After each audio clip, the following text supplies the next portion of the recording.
Hey all, welcome to Parker's Reefs. On today's episode, we're going to cover the next installment of the idiot-proof reef tank, and that is the return pump.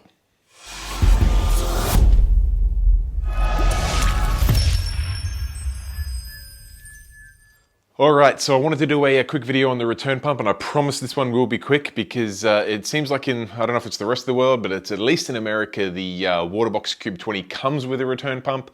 Not the case in Australia. You do need to source a suitable return pump, and with an all-in-one tank, obviously the return pump is still important, but probably not as critical if it was a sumped system where there's a lot more load on the return pump. This pump's really just going to be moving water from the back chamber of the water box into the front chamber, and then when it pushes that water in, it'll push water back into the back chamber just to keep the water flowing through our filtration system. So we don't need a huge pump. It is only a small tank, and I had a look online to see roughly what sort of water flow requirements we're going to need. And it looks like anything from 1,000 litres per hour down to about 700 litres per hour would be a suitable amount. I guess the only considerations really from there is we wanted something that was a quality pump. Obviously it has to fit in the rear section of the tank, so it's got to be fairly compact. Along with quality, we want it to be well priced, I want it to be quiet, and it needs to be easy to install. So with those options or those criteria put in front of me, I went down to my local fish shop and had a look through some of the options there. First pump I looked at was a Tunze silence pump. They also have Tunze compact pumps. Quite a few options in the range there. No question at all on quality. Great quality pump. Would fit in the chamber. Was the right amount of flow.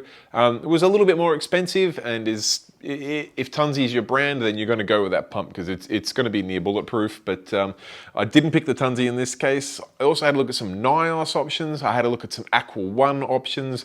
I had a look at quite a few options, to be honest. And the one that I ended up choosing is, I ended up going the Sicce Synchro Silent 1.0. This pump here flows 950 litres an hour, which is about 250 US gallons per hour. It's the right size, it fits in the compartment. It's a quality Italian-made pump. If you can see on the box here, it comes with a 5-year guarantee in Australia, and I think that's around the world, but 5-year guarantee in Australia. They've got a really good reputation. It uses minimal power. I've used Sicce pumps before. I find them to be fantastic quality. I just didn't feel like there was any need to go into any further depth in this field, but by all means, if you've got any comments or feedback on the choice of return pump, be sure to pop it in the comment section down below. About the only thing we really could have done was probably go something maybe a little bit bigger and then dialed it back, but I felt like we were just chewing up unnecessary power. So the Sicce Synchro Silent, it's a bit of a tongue twister for those of us with a lisp, is the pump of choice for me. And yeah, if you've got any questions, be sure to pop it in the comment section down below.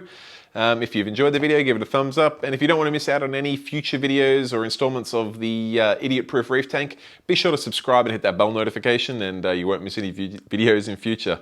Thanks guys, till next time, bye.